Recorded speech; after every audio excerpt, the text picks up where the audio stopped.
There are lots of different ways to play a Nuzlocke, and with that comes a lot of different types of Nuzlockers. People who take the same challenge and put their own twist on it and play it in their own unique ways.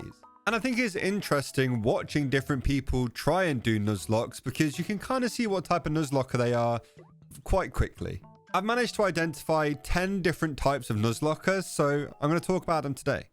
The first type of Nuzlocker is the player who goes purely off vibes. These guys don't run calcs. These guys go through the game just by how each battle feels. Like, yeah, it feels like Mamoswine sweeps here. Like, he shouldn't, and it's statistically fairly improbable, but it feels like it's going to happen, you know? And if the vibe is off, then so be it. Move on and kind of just see what happens next.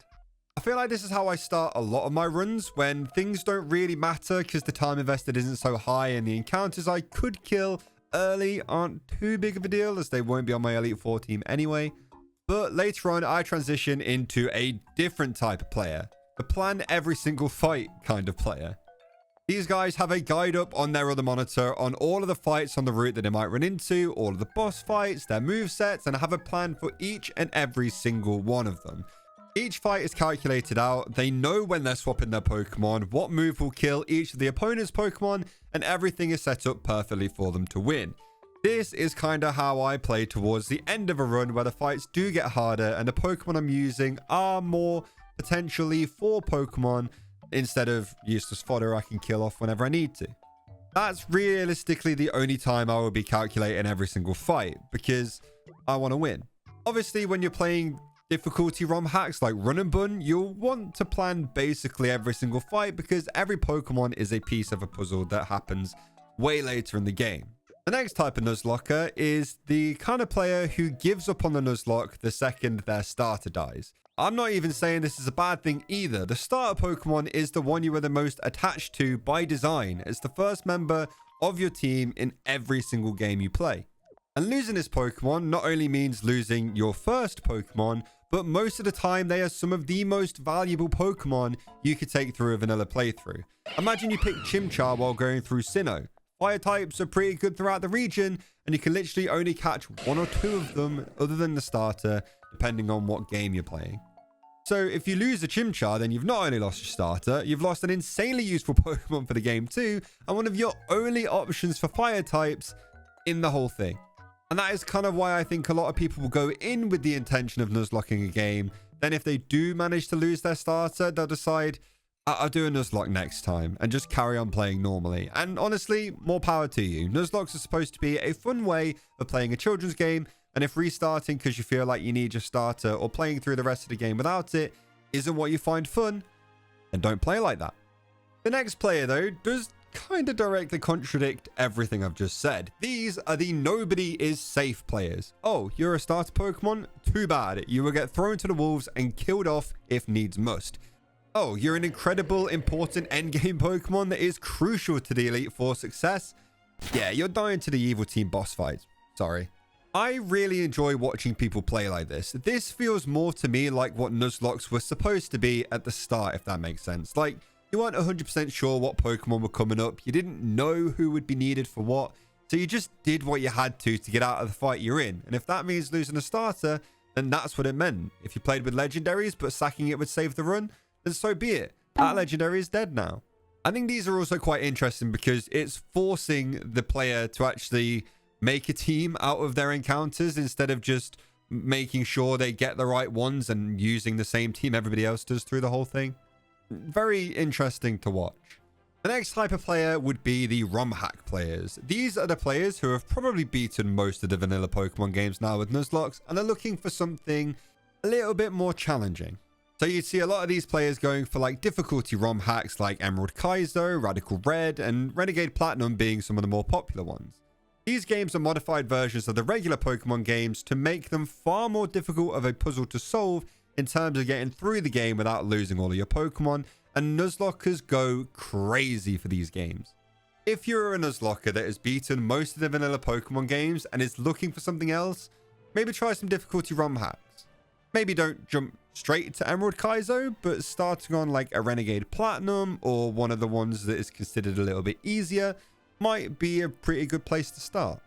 Another type of Nuzlocker would be the monotype player. There's a whole community out there for these types of runs, and these kind of runs were what led me to first find Flygon HG's channel and Sylvspectre too, and I spent most of my lockdown watching these videos.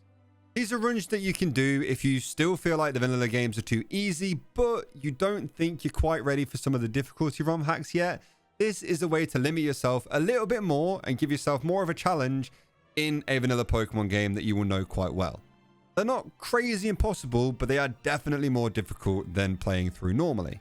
I've tried a water type one in Emerald and got to the champion or like the final Elite Four member or something like that, and then lost. It's definitely more challenging, but was actually really fun to try. There's a whole chart that has been made about what games are actually kind of beatable with monotype runs and which runs would be the hardest. So have a look at that list. If you want to do a water type run in Emerald, go for it, but slaking really hurts.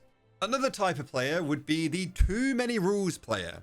These are the kinds of people where if you ever find a video or a stream of theirs, they are basically not allowed to do anything other than just click an attacking move and hope for the best. Maybe that's a bit of a stretch, fine, but some players like playing Nuzlocke with crazy amount of rules.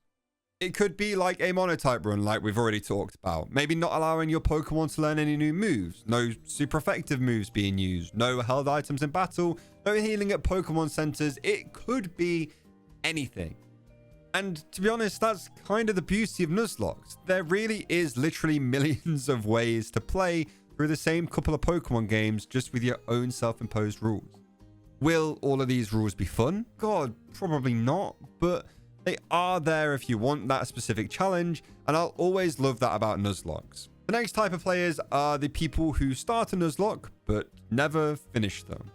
Nuzlocke can be a big investment of time, especially if they are playing on actual hardware where it takes hours to get through even the first part of some of the Pokemon games.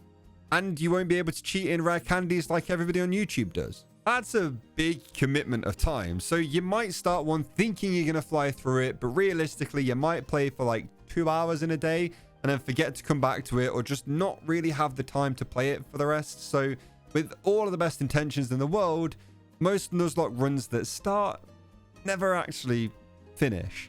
Even if the finish is losing, it just never gets there.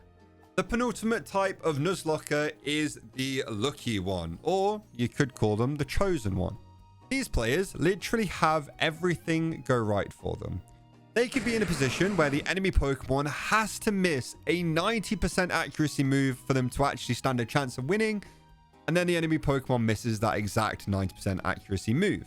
They need an Omni Boost to win the fight, they get the Omni Boost. Anything that needs to happen for their run to survive happens, and anyone who sees them play is baffled by the fact their run isn't dead yet. Sure, there might be a few instances where something doesn't quite go their way. They're not lucky the entire run, but at the end of the run, you would definitely count them lucky to have made it through. And some battles that they lived through just don't make any statistical sense in the slightest. Incredible watching battles like that pan out, but also incredibly baffling figuring out how they've managed to get away with it. And the final type of player are the Pokemon Masters. These are the players who have bested the pinnacle of Nuzlocke challenges. Any difficult ROM hack is a game that they can eventually piece out and beat.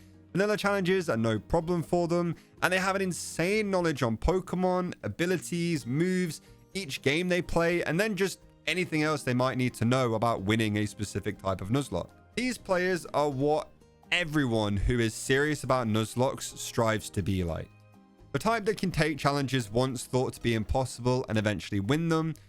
These players are truly Pokemon Masters.